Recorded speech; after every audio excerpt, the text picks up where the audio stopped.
So I developed this horrible habit that stemmed from just wanting to be a part of something.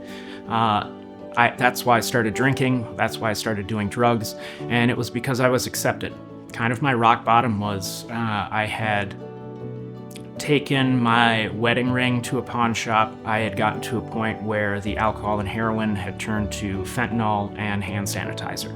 I came to Michael's house. I wish I could say I was successful the first time I came through, but I had to come through like 4 times in 6 months. So every single time I went out, I was always terrified to come back for fear of embarrassment, because I thought I was gonna walk into a treatment center and they were all gonna say, "What are you doing? What happened again?" But everybody welcomed me with open arms.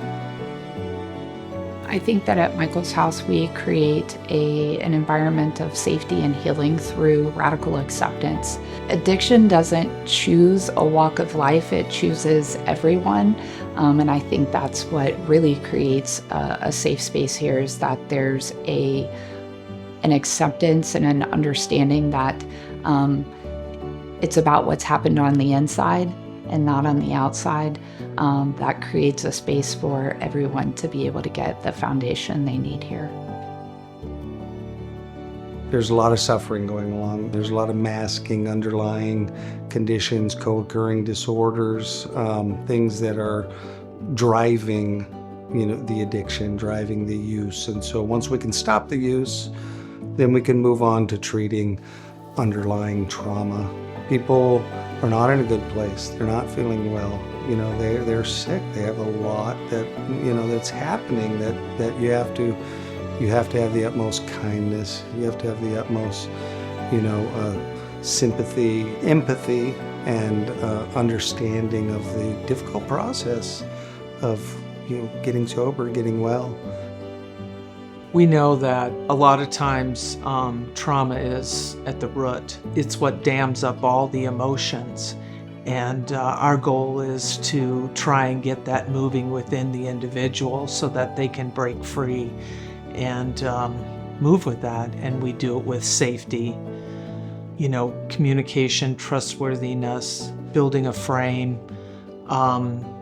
allowing space for the individual to feel safe to where they can get well. Seeing the change from day 1 to day 5, day 5 to day 13, it's just incredible to see the physical change, the spirit within, the individual coming alive. Please don't feel shame or guilt. Please know that you're not alone. And when you come to Michael's house, we're going to show you that you are not alone and you do matter. You deserve treatment, and recovery does happen. You're about to make one of the hardest choices you've ever had to make. Making a choice to come to treatment is not only courageous, it's not a sign of weakness, but it is a sign of resiliency, and it's a sign of hope. We are supportive. We are going to help each and every person that walks through our door find their voice so that you can empower yourself, so that you can find freedom from active addiction, freedom from whatever it is that is holding you back. So if I were to say, what would you expect? You can expect to find a community. You can expect to find support. You can expect to find hope. You can expect to find healing. And you can expect to find all of the things that you're not sure you will ever have because of your addiction.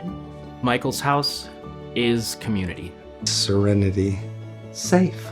Finding your joy. Michael's house is hope and healing.